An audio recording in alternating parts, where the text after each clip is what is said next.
when we were like really, really little. And we spent a lot of time by ourselves. Like our parents were full-time working. Over the summers, once June was old enough, like we stayed home alone a lot. And there was only so much we could do. We would work out a lot. All those that like played sports with June knew that he was insanely athletic, insanely fit. And so we would have our little workout regimens outside too. So he was making me do sit-ups and push-ups, you know. He was training me in basketball for whatever reason, I don't know, but we were doing it. But we would also make like movies and shows and commercials. And he actually still had like all of these, he digitized all of them. And the ones that I remember a lot are like just really weird like car insurance commercials. I'm gonna move over this way. I was a car insurance agent in one. I was always the actor. My brother was always behind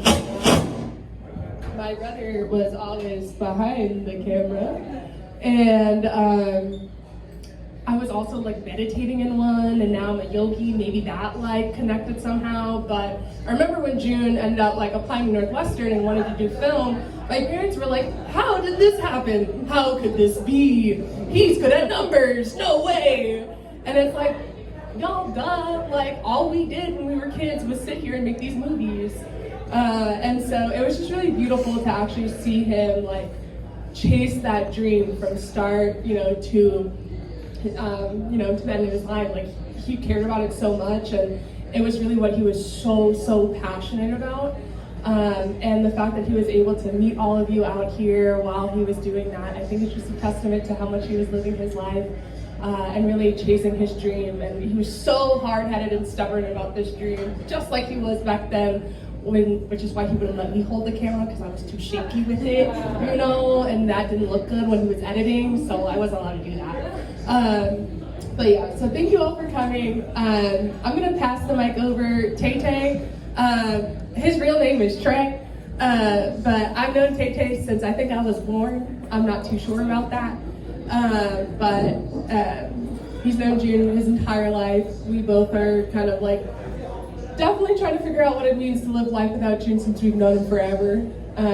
But yeah, I'm gonna pass it to Trey, and then whoever else wants to come up and share, please feel free.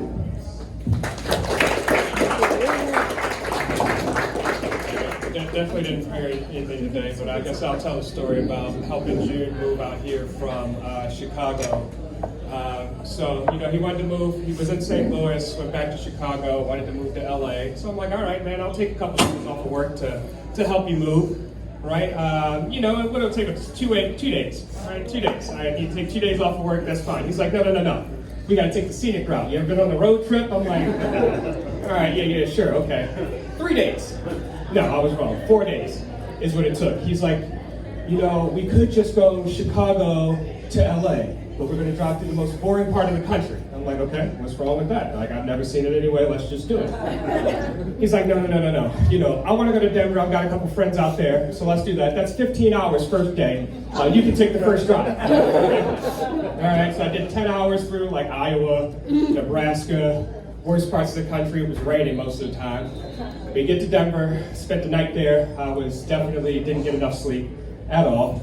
From Denver, I think we went to Window Rock, Arizona. Okay, when we get to Window Rock, it's about 85 degrees, sunny, real nice outside on the Native American reservation. When we wake up, it's an inch of snow on the car. I had on flip-flops. We got to clear the snow off the car. Definitely not prepared for that whatsoever, but you know, him being in Chicago, he had the ice scraper, all that stuff in the car. And then from Window Rock, we went to Las Vegas, and we stayed there for 2 nights. Not sure why, we didn't need to do that at all, but you know, June loved the lights, he loved the sounds, he wanted to see it all, take it all in. And then we drove the final day from Vegas to LA, right? 4 hours, not bad. He made me do the driving because he wanted to look at all the mountains and all that kind of stuff. So that was what, 4 days and 36 hours on the road. And I feel like I did like 20 plus hours of the driving. So that's the kind of guy he was. He wanted to take it up. He loved to see the sights, he loved to see the sounds, and he was definitely the type of person that took the scenic route, whether he was driving, whether that was metaphorically applied to other things in his life. He was a scenic route kind of guy, and I'm sure all of you have a very similar story about June taking the scenic route in one way or another. So whoever wants the mic next, feel free, but thank you, Jill, and thanks everybody for coming. Nick, thanks so much. Stay on that side.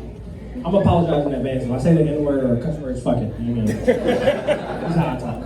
But I'm gonna share like a really banal story about June. So we worked at WME. So there's 3 black guys sitting in a row, which never happened. So it was me, June, and Malcolm right here. We talked a lot of shit about basketball and who would be the best. I'm gonna tell you right now, I already knew I was the best. They both look like fucking nerds, so it was fun. And he and I played one-on-one at Chateau 39 Park, and not too far from here in MacArthur Park. And when I tell you we played one-on-one and I beat the living shit out of him, like it wasn't even fucking close. Like it was terrible. And that's just. But he really wanted to play. He wanted to play over and over again. This is like after his ACL surgery, and he was just like a guy who really wanted to get out there and like spend time with people. And just a really loving, getting outside guy. I'm gonna miss him forever. And I just wanted to say something, and that's the story that came to my heart tonight.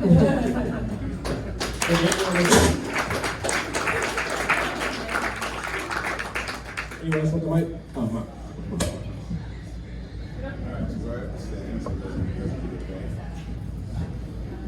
Hello. Ooh. All right. I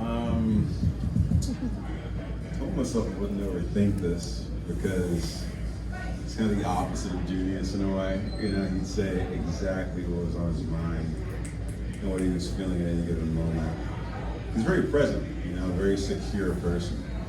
I feel like that's what drew a lot of people towards him.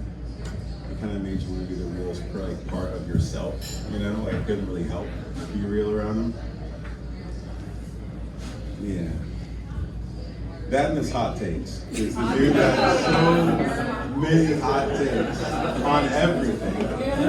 I remember, like, we went to see Nope, and we walk in a Nope, and he looks at me dead in the eye and he goes, "That was better than Get Out." And I could tell that he probably saw the like short circuiting going on. Because I was like, you really can't.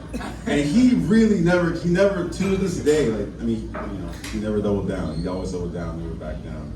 I don't believe you really believe that. But I never got him to admit it.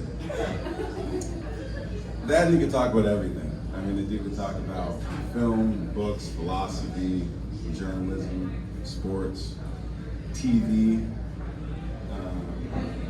I'm going to publicly shame myself and say that I have never seen The Wire.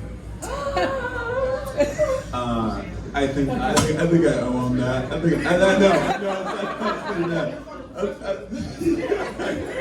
know, like, it's pretty bad. Junius found that incredulous, so like there's so many conversations, and unfortunately we'll be able to have now. That begin with like, Malik, you gotta watch The Wire. And I have like 10 reasons why I should watch The Wire, and at the end of it, Malik, you gotta watch The Wire. So I really gotta watch The Wire. That's a long holiday break ahead of us, so I got time. But you know, I'm gonna miss him a lot, you know. I was skeptical in this thing, like how you can have and create such good friends, you know, later in life, in 27, what does that mean, right? But it's perspective, you know? And I guess when I end this weird little monologue, I guess, about like memory, unfortunately, Junius isn't here with us to make new memories with us, you know? But it's kind of on all of us to preserve the memories that we made with him. And I'm really sick personally of people talking about people that have, you know, like passed too soon. They only kind of talk about the ends of their lives, sort of things, which is frankly the darkest moment when you have an entire pool of good memories like we're doing now to talk and pull from, you know? So often since he's died, have I thought like, man, I wonder what Junius would think about this, you know, or I know what Junius would think about this. Or something happens, I'm like, you know, I gotta call Junius and tell him about this and get his take. He was one of the few people that I really went to for advice. And so I've decided that, you know, I'm not gonna keep those moments to myself. You know? I'm gonna tell people that knew Junius, people that didn't know Junius, because anything they're gonna have a fucking good laugh about it. And you know, that's one way to preserve it. So, to Junius, you know.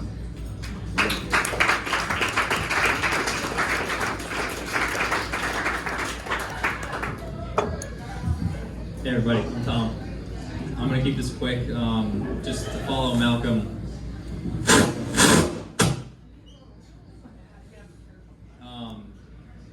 We had a group chat, Malcolm, myself, and Junius, where we would mostly debate music, and it would mostly be Malcolm and Junius yelling at each other, and then me being like, "Oh wow, 72 unread."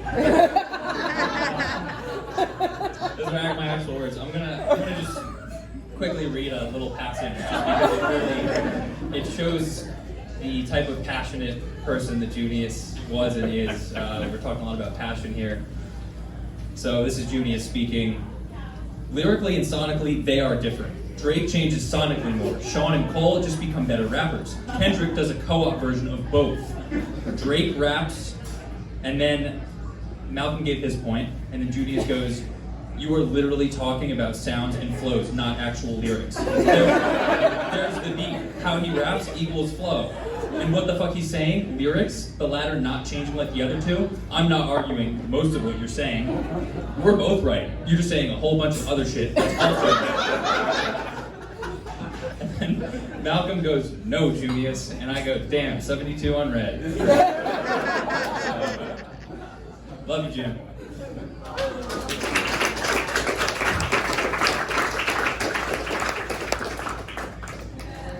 Where are we going?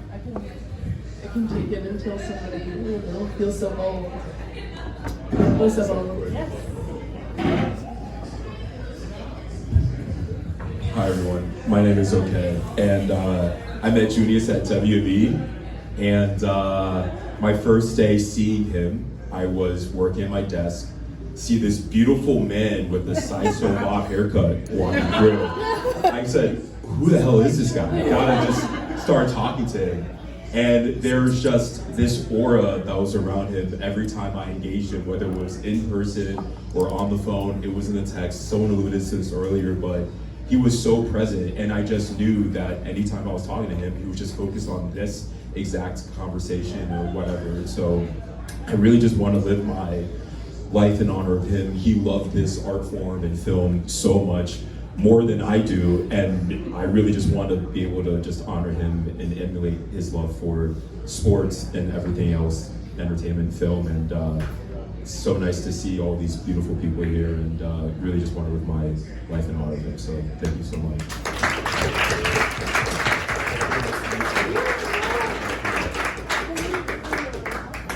Yeah, please. I'm gonna start this by saying that I introduced Junius to Ice Spice. He loved Ice Spice.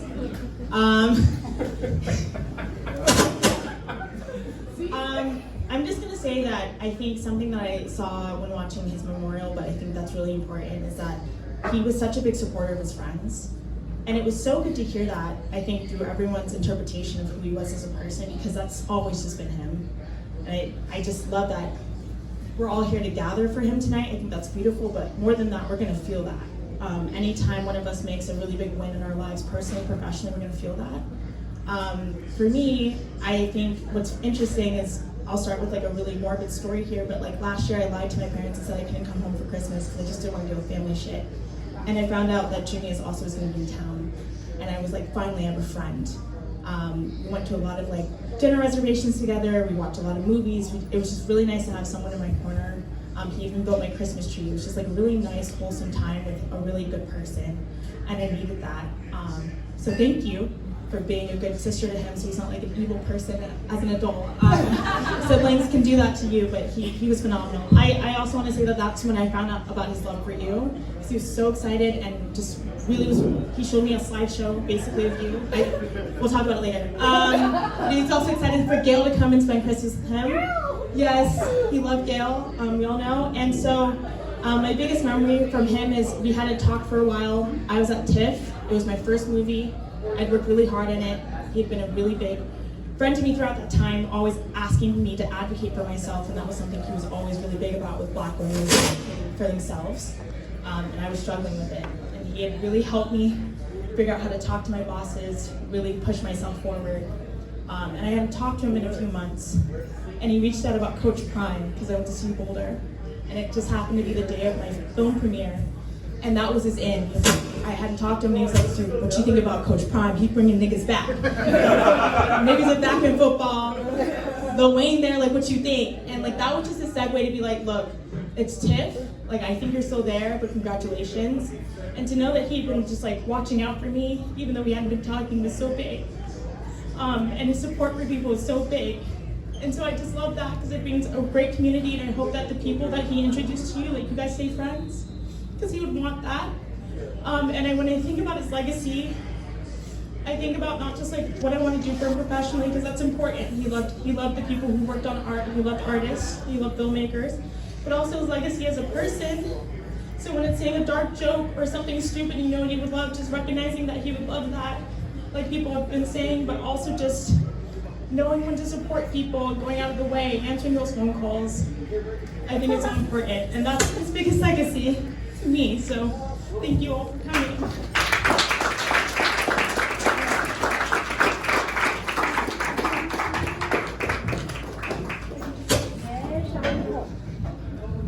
I'm gonna have Brad speak. How do you make yourself doing that shit? You kind of was just standing that like triangle right Alright. Thanks for coming, guys. Me and Junius were regulars at the bar here. Pull it down some. So we used to drink here a lot and hang out. Junius used to actually do a lot of work here with a laptop. Which, if you can imagine, people screaming for sports and me working on his scripts and stuff. But thank y'all for coming, just because, you know, we only knew Junius for about a year and a half, but it was a small glimpse into his life, and y'all have shown us a lot of different parts of him, so thank y'all for that. I don't really have any stories about him. Okay, she has some, but yeah, we just connected on, you know, every level. You know, we could talk about anything, sports, music, acting, all that. So we're gonna miss him a lot. Thanks. Yeah, but Junius is a funny dude. This guy, you know, me and Brad come here a lot, and Junius always like made this joke about he was the regular first, and to this day I'm like, all right, I'll give you that. But it's just funny because I think that like people said like he likes to listen to people a lot too. That's why I feel like maybe Brad didn't have a story, because maybe we were talking a lot and like used to giving him information about our lives and what's going on. But we shared a lot of things with the Lakers and stuff, and I posted a story about like a movie on like my Instagram, and he'd be like, movie sucks, and that was it. Like, movie sucks. I'm like, damn, I was just trying to watch a movie today. I wasn't trying to get no criticism, but that was just him. And every time we were here at Laces, I just think that like we made a lot of friends through him here too. So on like behalf of Laces, like that's like our homie, and like we're gonna miss him like crazy. Laces is definitely a lot different without him here, but we're always gonna go cheers for him. So thank you. And Junius loved like that girl ghetto rap, like the Ice Spice, all that. So we're gonna bump some of that later.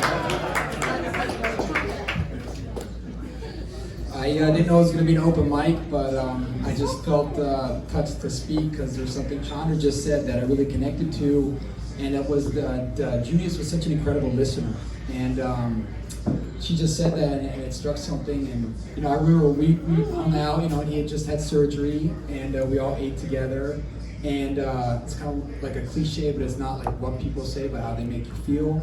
And I remember driving home that night, and I felt so good. And I realized that it was because I'm just standing here and thinking about all this stuff. And maybe I can say something about the listening. And I felt so good that night because I remember the conversation. He was such a good conversationalist, and the banter, of course. And but he had remembered a couple things that I've been working through in my life, and he had picked that conversation back up with me.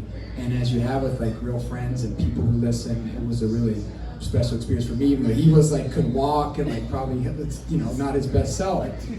Yeah, so that tells you something. And I think another thing that was just said, how he would spend time to work here, and I think it's connected to being a good listener, was that Junius was an incredible writer. You know, he was such like an impressive guy, so powerfully built, but he was a very sensitive guy. And I think he really felt the world, and he felt, you know, being so sensitive, I think the world could hurt him. But if you read how his mind worked, it was quite beautiful. And you know, I know he wrote pilots. Probably a lot of people here read, but he also gave me some essays that he had written, and I'm not sure how many. You know, I don't know. Maybe he shared with everyone. That's not like I'm so special to share his essays with me. But I'm just trying to say, like, they were incredible. You know, he was an incredible writer, and I think, you know, given the chance, I think a lot of people that he had never met would have known his name. Maybe he wasn't even writing pilots. Maybe there's something in his writing, like he was destined to, you know, he had an incredible mind and a beautiful way to articulate it. And I loved him.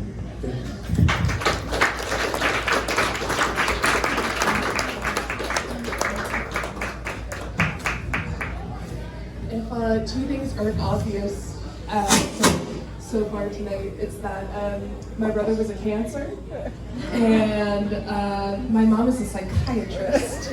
So he came by, and we're also all Cancer, so he came by with those two things very much from our family. Anybody else like to speak? Yeah.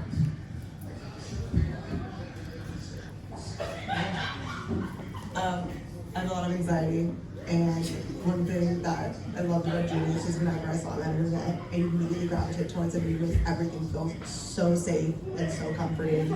He's so big, like you're just like, oh, you're just up there, just like, okay, cool, nothing bad is gonna happen, and I'm gonna get through this entertainment stuff because everything is really scary and overwhelming and all that. He just has such a calming presence, and I think there was also like a little bit where we looked like family members, so like being, like he I mean, there's some truth to that, but like I remember meeting him at like some assistant networking thing at the rooftop at, I see where it is, but like whatever. And I was overwhelmed because it's scary. Like this business is really nerve wracking and you don't know anyone and it's just a lot. And then just him, he was just a fucking bee's knees. I miss him dearly. I miss our oddball adventures. Who mentioned that the detours that get taken of just like, yeah, let's go here next and let's go to the beach and let's just do this, and just like the night would never end. And he's just, you know, okay, I like this.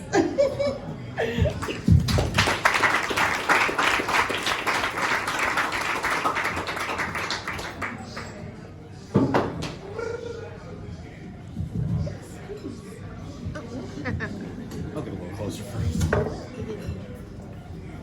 everybody, my name is Andrew. I started at WME the same day as Junius, and he was the first person I spoke to. We were the first two to arrive from our cohort and sat on the couch together and introduced ourselves and became really good friends so quickly. It's remarkable how well you can know somebody when you listen. And I always felt like Junius understood who I was and what was important to me, because it was also important to him. I never spent nearly as much time with him as either of us wanted to. And I will always regret that. But one time he came over to my house, and apparently he had never seen the Fast and Furious franchise. I'm not sure how that happened, but we watched multiple entries in the Fast and Furious franchise. But the most bizarre thing that I can think of, we were standing in my kitchen with my wife, putting together some drinks. We looked up, and a bunch of baby spiders hatched on the ceiling and started to fall down into his hair. And, it was just such a bizarre moment that I cannot get out of my head every time I think about it. he took it in stride. I don't know how many people would, except we happen to have some friends. Junius is such a good person. I love talking to him. We would always pick up a conversation as if we had just finished it minutes ago. And I hope that I can find that with anybody else, because it's such an important quality. And Junius did right by all of us by being with us.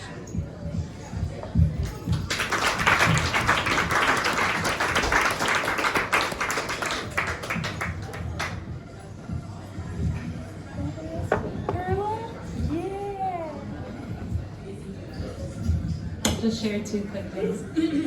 My name is Perla. We work together at WME. Many memories, but we would sit there and talk almost every day after a very miserable day because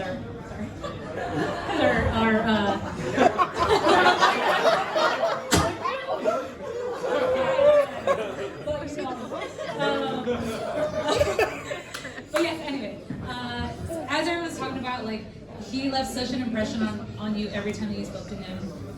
My mom reminded me actually when I mentioned his passing to her that we were having a garage sale one time. I'm from Mid-City and we were living there at the time. And my mom, he was running shirtless, like in the middle of the day on a Saturday, and he comes across my garage sale, and my mom's like, oh, like who is this guy? Like whatever. So I introduced them, and my mom just reminds me of that moment because he like had a full blown conversation with her, and like I don't know. He was such a good guy, and he left an impression on people. He was a connector of people. He randomly on a fall 2018 was like, hey, it's our mutual friend's birthday party. I'm bringing some of my boys, and I'm like, oh cool, like whatever, like we're all having a good time. And this guy turns out to be my boyfriend. He's now my boyfriend, sorry. But like he's just a connector of people, like just full of love and passion, as everyone's talking about. So we will miss him very much, and thank you for having us.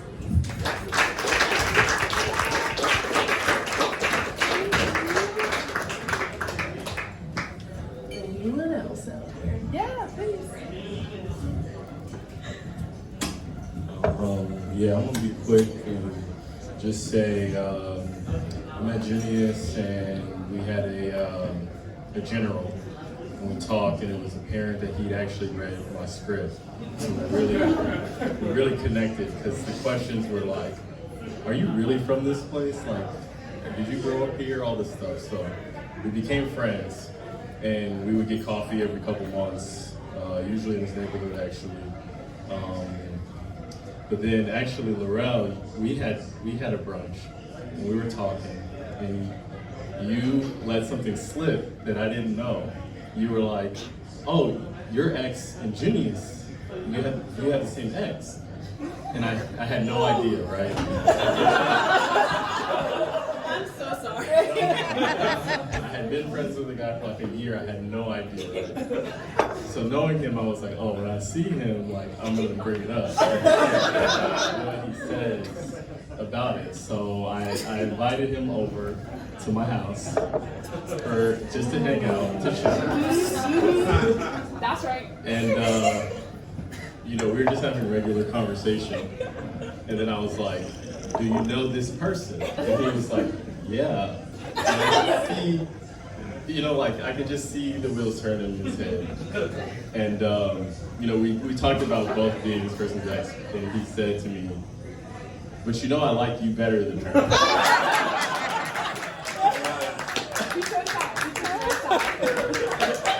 I remember him saying it and me looking at him like, and I looked at him and he didn't say anything and I didn't say anything, and I said to him, Junius, you're trying to fuck me. And he said, and he just smiled, that smile, that that big smile. I'm just playing. So, cut to 2 hours later, we're just hanging out in my crib, drinking, having beers, joking. But that night I was supposed to meet this woman at a bar and have a drink with her. It's getting closer and closer to the time we're supposed to meet. But we're having a good time, we're just talking. And so finally, I was gonna be late, and I texted her I'm gonna be late, and she said, I'll just meet you at your house, and then we'll go. So I said, okay. So she comes in, we do the pleasantries. This is Junius, this is, Kate, whatever. And y'all talk for a little bit, a couple minutes, and then he's like, I have to go. So I was like, okay. So I walk him to the door, and he says to me, I don't think you have to worry about this one. And puts his arm around me. This big ass dude put his arm around me. And I'm saying this story right now because there could have been so many reasons not to vibe, not to get along, but I felt this like unconditional fucking love with that guy, Like he led with love for sure, with all his interactions. And in a place where it could be so awkward, he always found a way to like not make it awkward. So that's something I'm gonna miss. That's good. That's something that I really appreciated about him. So, here's to him. And yeah.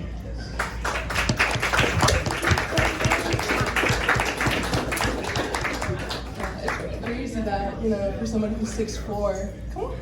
For someone who's 6'4", he was pretty goofy. He couldn't even walk over. It was like, he would chill over his own feet all the time. He could make everything awkward, but not that. I just had to follow that share. I'm Therese. I was in the writer's room with Junius. Most of our dynamic was him saying crazy shit and me just being like, what? Like it was kind of funny now, like how, I'm hearing all these other stories about him and how like a deep, poignant person he was, but I call Junius the light-skinned terrorist. Absolutely. Because he would just say the craziest stories about his exploits in LA, and almost every meeting I'd be like, you're the reason that I prefer to date women, Junius, because you're out here terrorizing women in LA. And I like to think that I taught him some better ways to deal with women.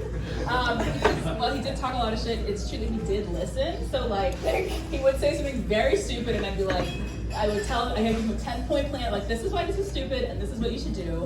I don't know if he ever did them, but he did seem like he was listening. So I hope that I helped the women of LA a little bit.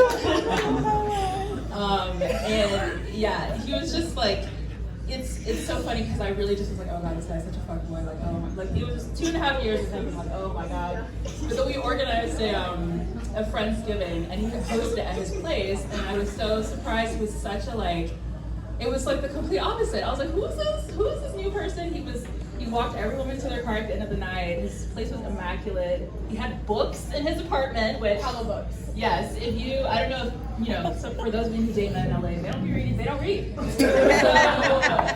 like he had art. So I was like very impressed, and it's just like, it goes to show like how, just like multi-layered, even though like this was like a side of him that I was just like discovering. I think it was, hearing all the things that people are saying. He was so supportive of all his friends. He was so supportive of everyone in the room. And he really had a depth to him that was really beautiful. Like, despite all the dumb shit he would say, when he wrote, he often had a lot of, like, the main relationship in his stories were between a brother and sister. And they were I wonder why. They were really good. Like he was just like a very dynamic person, and I'm so sorry. But at least I don't have to fight with anyone in our writers group anymore, so I have a little bit more peace in my life now. So.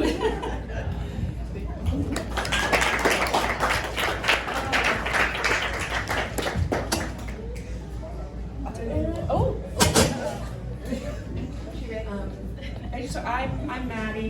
I'm gonna cry the whole time. I've been friends with Jill since we were like 11, so I've known Jill forever, and I would say I'm really trying to keep it together. Hold on. Are you filming that? Okay. I'm together. To know Jill was to love June. Like, Julian and June, oh my, Julian and June have such a special relationship their whole life. Even if like Julian was wearing his jeans in middle school, she would show up and be like, why don't those jeans fit? And she's like, they're June's.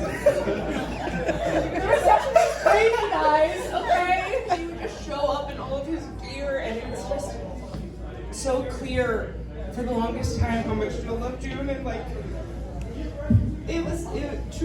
Jill was to love June, and like there would be times where I, in 8th grade, you couldn't have convinced me there was a cooler boy on the planet than Junius Randolph. And it was funny because when we got to high school, people were like, June was not cool. What are you talking about? And I was like, no, actually, like, he's super cool.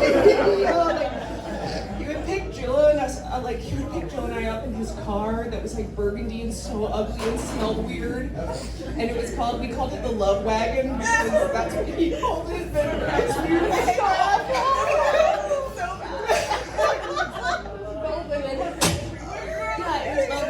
Gross, and he would pick Jill and I up in middle school in our jumpers, and I remember he would just kind of ask me questions and we'd talk, and he'd look back at me one day and went, Maddie, you're weird. He'd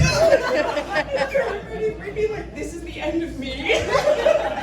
Junius Randolph thinks I'm weird, and then he would took us to Five Guys, and he was like, no, we're gonna hang out, and it was just like, I remember going to school the next day and being like, Jill's older brother picked us up. We hung out, like it was just so, I always valued June's opinion because my favorite thing to do was to go out with their family and push Jill out of the photo and pretend like it was mine. I'm an only child and it shows. But yeah, so when, but it was also great to relate to June over music, and when I liked Paramore songs that Jill didn't like and June and I liked, I felt very proud. And when I lived out here and went to USC, June moved out here, I think in 2017, I think my junior year of college. And he took me out to lunch, and he was like, no matter what, I have your back. Just call me if you need me, I have your back. And I've always thought about that. When I send him my scripts, no, that is a nightmare. But yeah, June was always felt like my older brother. And again, I cannot emphasize it enough, their relationship was so beautiful and so special. To be able to witness it, it's great. It's the sibling bond that you're envious of as an only child. They're so close, and to watch somebody admire their older brothers, which Jill does, is really special. I'm so sorry it's like this.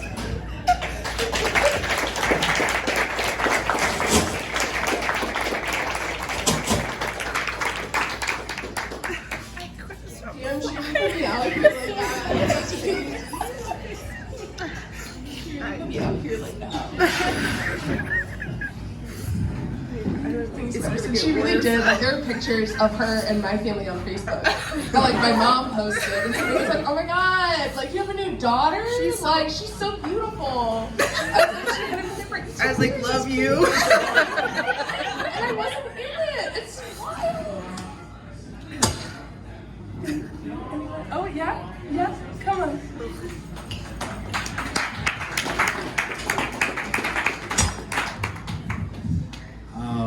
So I don't have any specific memories that come to mind, but I just wanted to really give a tribute to the man and the person that Junius was. I think the one thing that stood out to me the most, and just thinking about it, is he was a hype man. He was like every. I think as you hear everyone talking about, he's so supportive of everyone else. He was like. He would make me feel. He was like, dude, you're next, bro. We're both execs, and it's so rare to come across another black male exec. And so I knew that Junius and I would always connect instantly. But he would be like, man, you're doing all these cool things. I'm like, Junius, what the fuck are you talking about? You're so smart. You're cool. You're knowledgeable. You're funny, and you instantly connect with everyone. And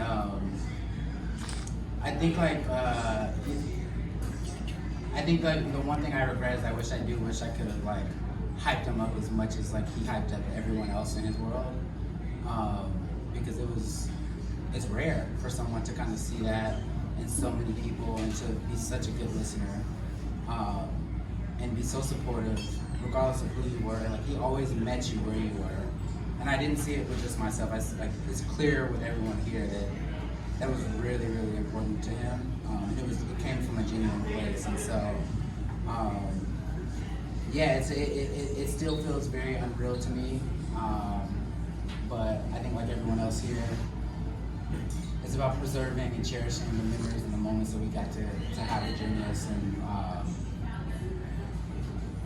I was telling someone else earlier, I feel really blessed and honored to meet someone and be able to connect with someone of his caliber, because he was just an incredible soul, an incredible human, and you know, just really sad that I can't text him and talk shit about the NBA and all the bullshit that we always talk about. So I really appreciate everybody putting this together, and gonna miss Junius Jr.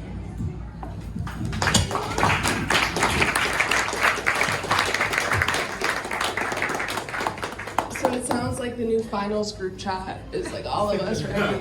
Because that's what June and I would talk about during June. Yeah.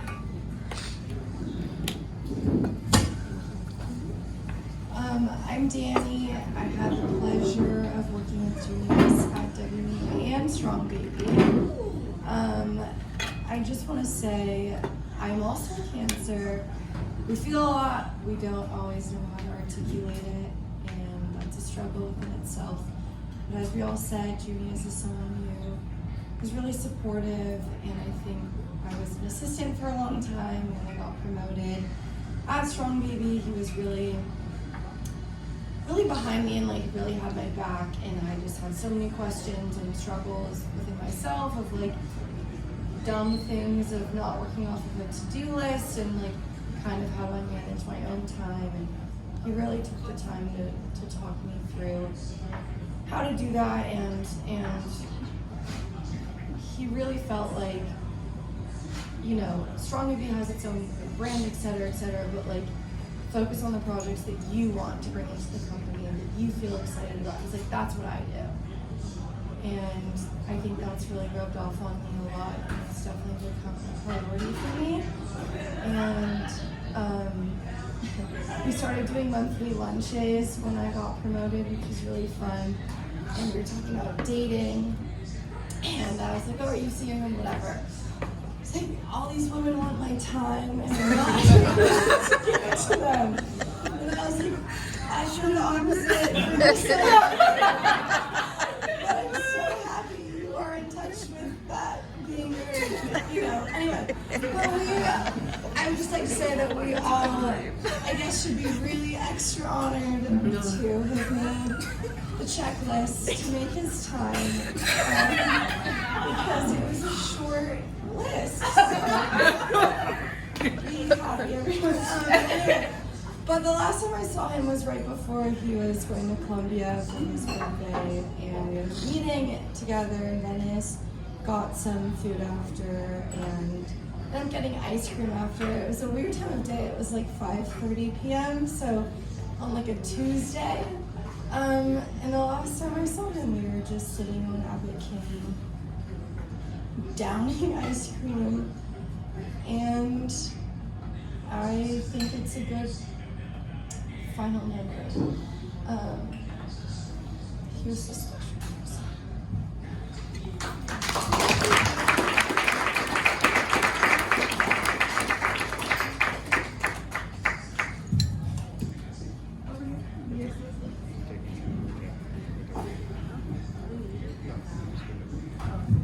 So I work here behind the bar, and Junius was here a lot. And I heard somebody talking shit about the NBA. Like, he taught me so much. I've been like learning and getting into basketball. And I remember last year I was like playing fantasy, and I was like, man, Jimmy Butler. Like, I'm looking at somebody's trade me Jimmy Butler, and he's like, never doubt Jimmy. And I was like, man, I don't know. I got like my team's looking good. And then the playoffs came around, and he would come in, and I was just like, damn, like you're right. Playoff Jimmy is different. Like, I mean, it wouldn't affect my fantasy, but holy shit, like, this is crazy. And then there was one time, this was more recently, there's no sports, it's after basketball, and Junius comes in, it's literally nobody, it's just me and Junius. And he gets his work done, he gets his Sparty salad, and he gets a Jameson and Diet Coke, which was his thing. And he was like, all right, I'm gonna just have this one drink and I'm gonna be out of here. And I was like, okay, but real quick. If you could be famous in high school or rich at 30, what would you do? And this is at like 5 p.m. And then at like 11 p.m., we were like just finishing listening to Mac Miller's whole discography. And he's like, I will be famous. Junius in high school. And I think that like he was just like so like himself, and he made you feel like you could be himself. You could ask him, talk about anything, and he would just go on, and you would be able to go on. Like he opened you to being yourself, and I just think like that's an energy that like we all want to interact with and we all want to be. So yeah, he was fucking awesome.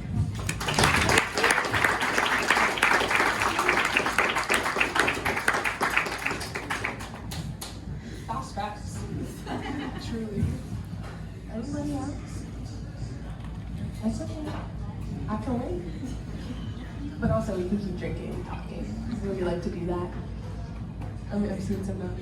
Yeah. Final words. Final words? Okay.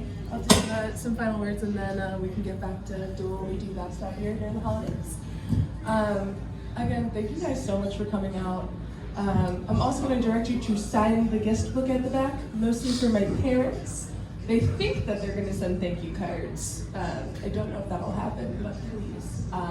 They would just really love to still be like enshrined by your support and everything like that, because honestly, support, thoughts, prayers have like really been what has gotten us through this time.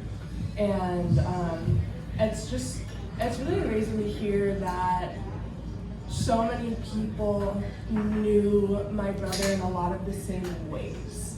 You know, he wasn't different. You know, there are a lot of people, and probably especially out here in the industry too, that are like change based off of what group they're in or where they find themselves. That was not my brother. You know, he brought that crazy hair, he brought his Birkenstocks and his sweatshorts everywhere he went, you know, and probably the basketball in his car, just in case he needed to, you know, cross somebody up real quick, you know? And it's been really important for me to hear all of these right now. You know, my parents couldn't be here, but I think that, you know, they would still appreciate all of the memories and everything that everybody shared tonight. I know that I will cherish them forever, and you guys have highlighted parts of my brother that even I'm like, whoa, like, I didn't even realize these things sometimes, because I know, and I've talked to a lot of you all, and you all know me as June's baby sister. You know, I'm 26 years old, but I'm still his baby sister for whatever reason, and he was always my biggest supporter, and the fact that you all got to know him in that way as well, as your all's like biggest supporters and always big fans and always fighting for you. That makes me really happy to know that he had that impact with all of you. So thank you so much for coming. I'll stick around if you guys want to talk some more. We'll be around for a little bit. But yeah, big shout outs to all of you, and of course to my brother. So, and Lacey. Big shout out to Lacey.